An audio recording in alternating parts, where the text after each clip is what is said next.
Hello once again, and we are continuing our studies in the book What is Man, Adam, Alien, or Ape? And we are studying it by means of readings from the book. And we are in chapter 9. And this is a chapter devoted to the whole question of the relationship between the brain and the mind of human beings, of course. What is that relationship? In the last session, we looked at the subject of dualism, the idea that mind and brain are two completely different kinds of thing. The brain is a physical object occupying time and space. The mind is not a physical object. It does not occupy space. It deals with abstract ideas and concepts, with imaginations, with thoughts. And these things do not have any physical existence. They are mental phenomena. We produce quite a strong case, I believe, for believing that the original idea of the philosopher Descartes, that there were two different substances, as he called them, the substance of the brain and the substance of the mind, and they were not the same thing. They were quite different.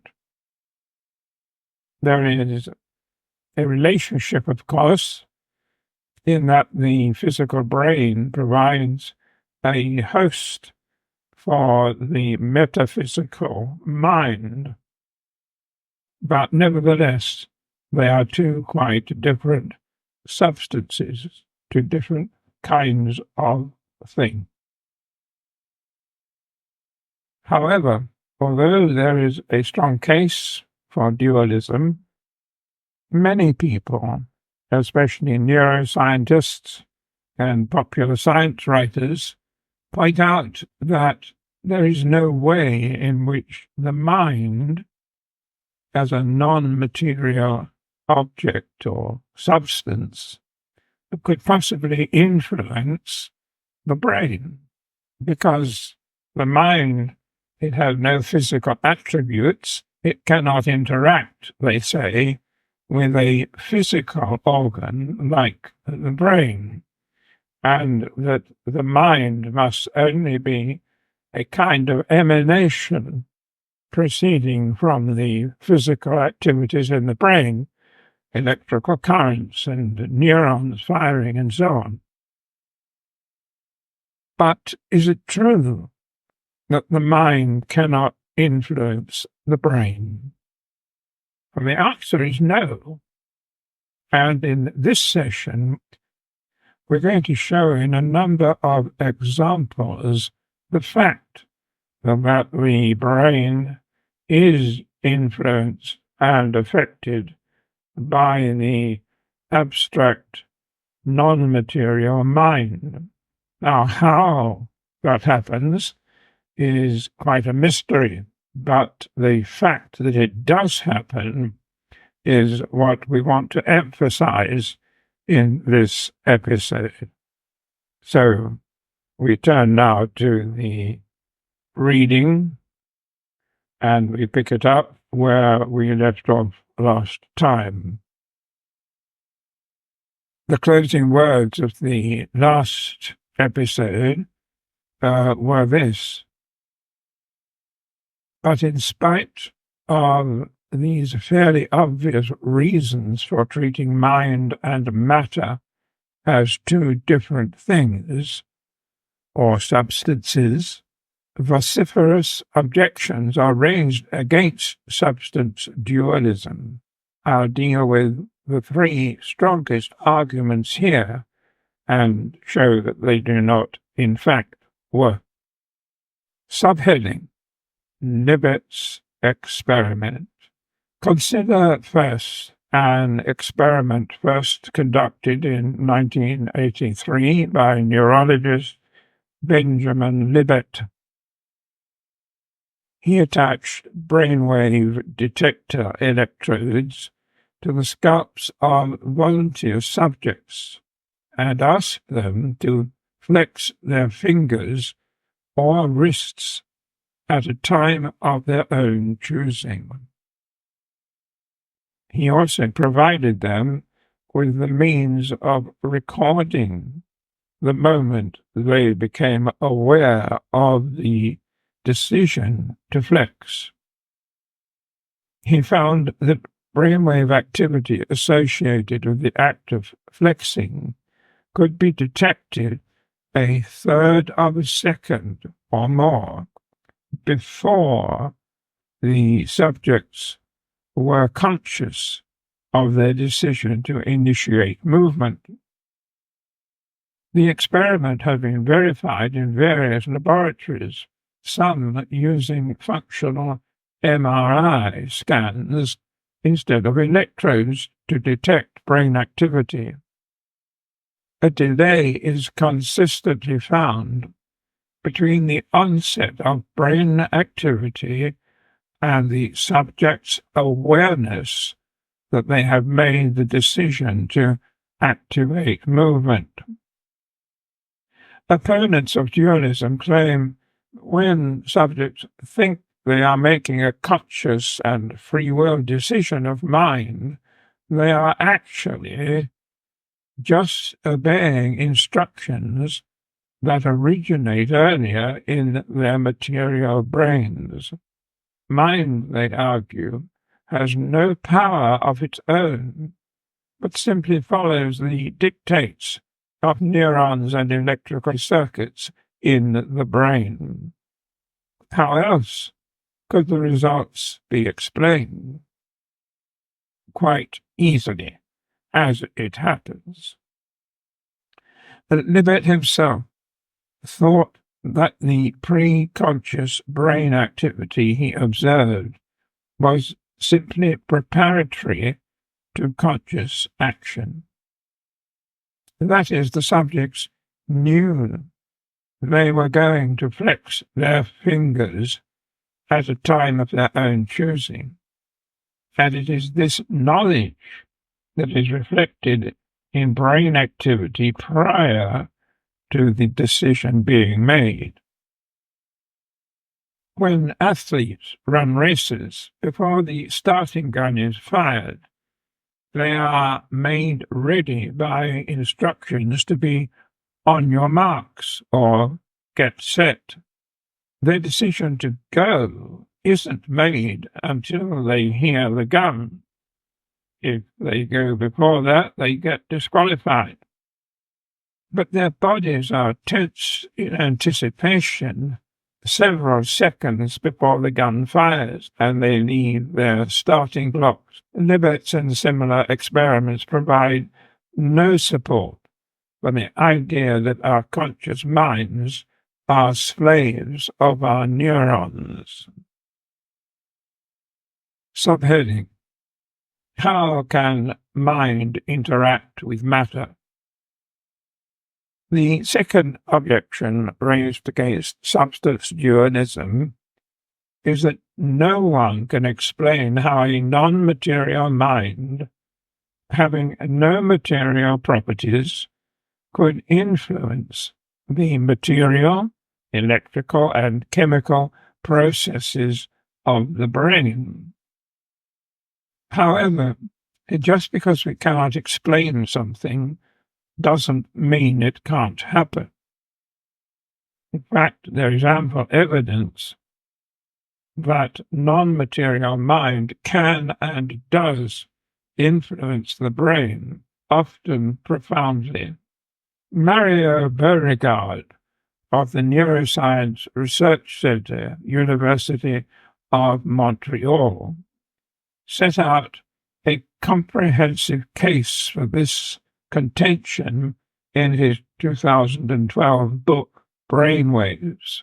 He details scientific studies of many mental phenomena that have been shown to influence the workings of the brain. These include neurofeedback and meditation techniques to control brain waves. Mental pain control is another example, and the medical use of hypnosis and suggestion. More controversially, he also cites near-death experiences to support his case. Here, space allows me to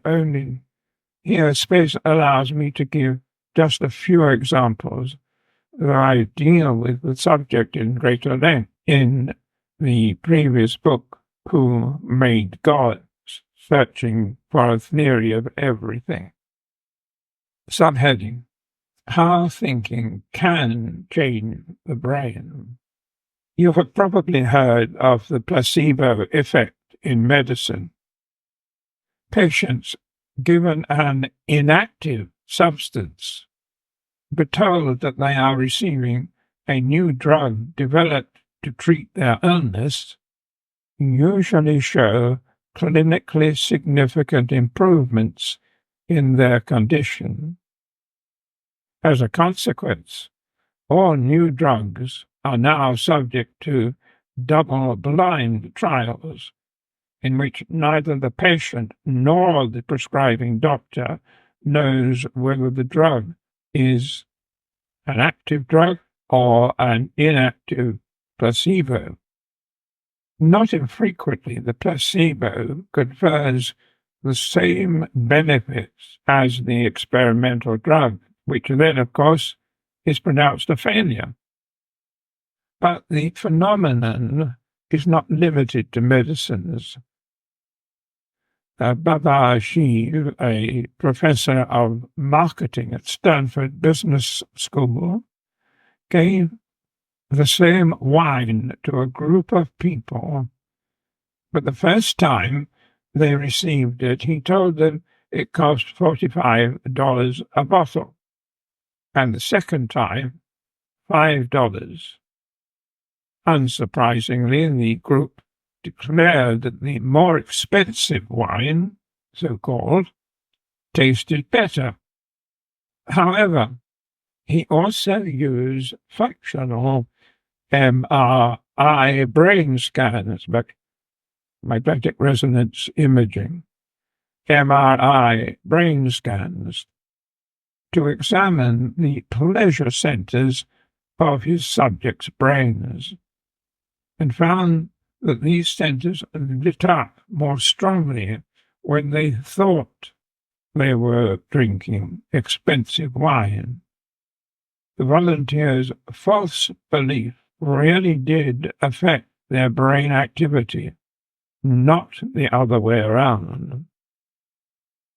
A second example was a study at the Garvan Institute in Sydney, Australia. Volunteer recreational athletes were given either growth hormones or inactive placebos without knowing which they were taking. After 8 weeks, the volunteers who thought they were taking performance-enhancing drugs but were only taking placebos actually outperformed everyone else in the trial. The strong relative performance of the placebo takers could not be due to the attention they were receiving, because all participants in the trial received the same treatment. But even if care and attention were responsible in some way, this in itself is significant. We all know that encouragement stimulates improvement in performance, whatever the field of endeavor. But why?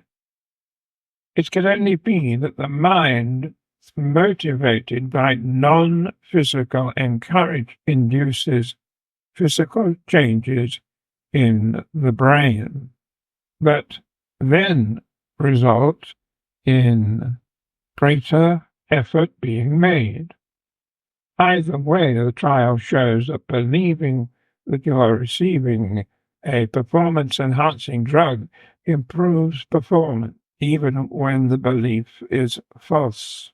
These results can only mean one thing: the non-material mind, or belief, can change the brain, the ultimate physical source of improved performance.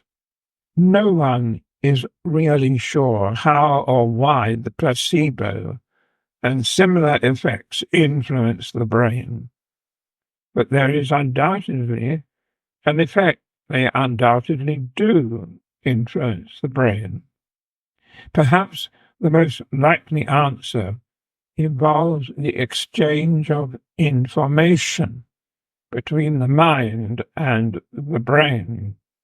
Everything we have considered in this and some earlier chapters shows that there is two-way traffic between the non-material mind and the material brain, and thence onward to experiences and physical action.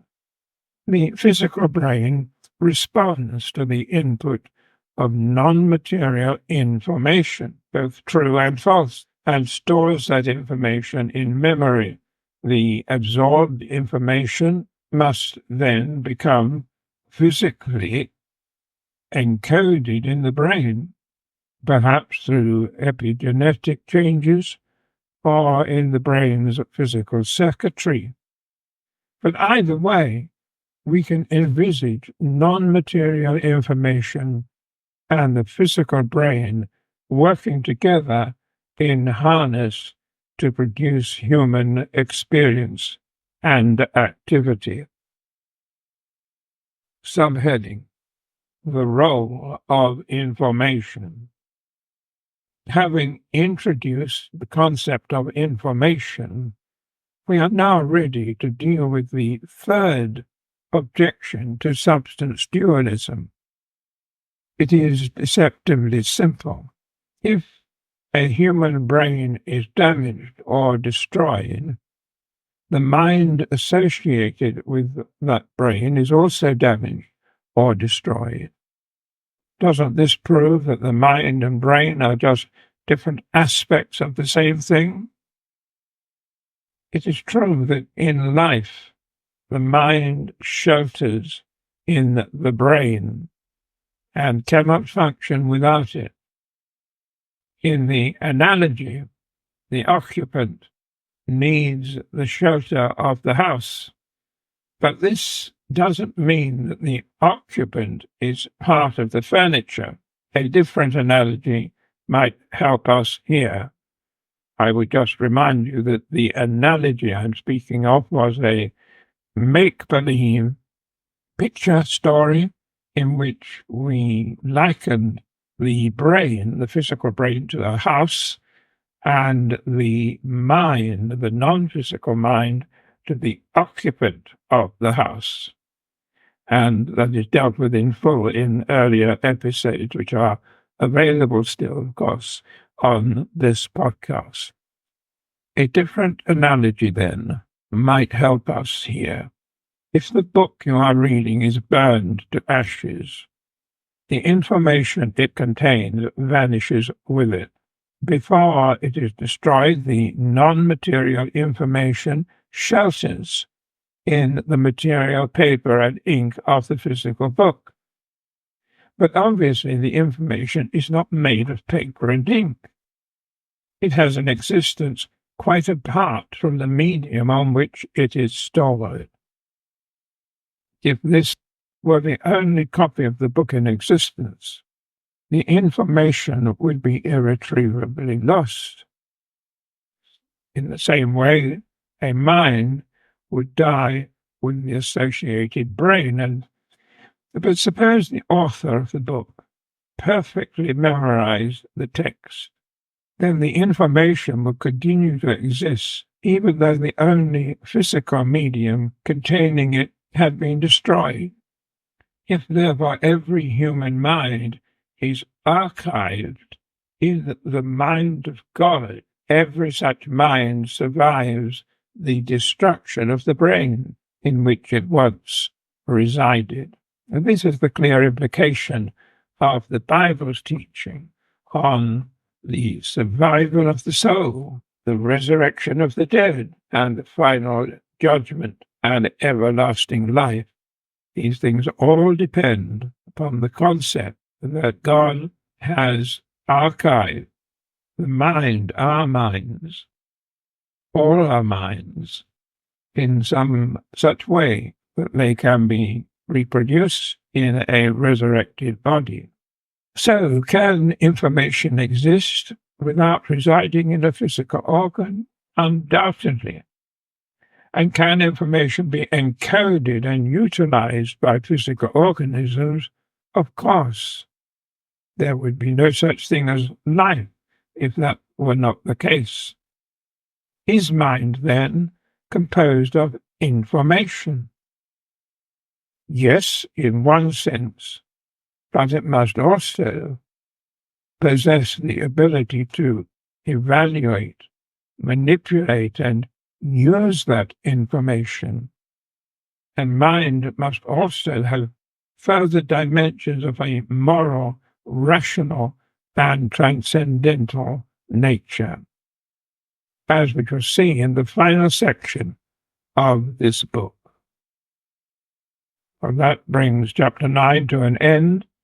That next chapter is entitled Worldviews at War.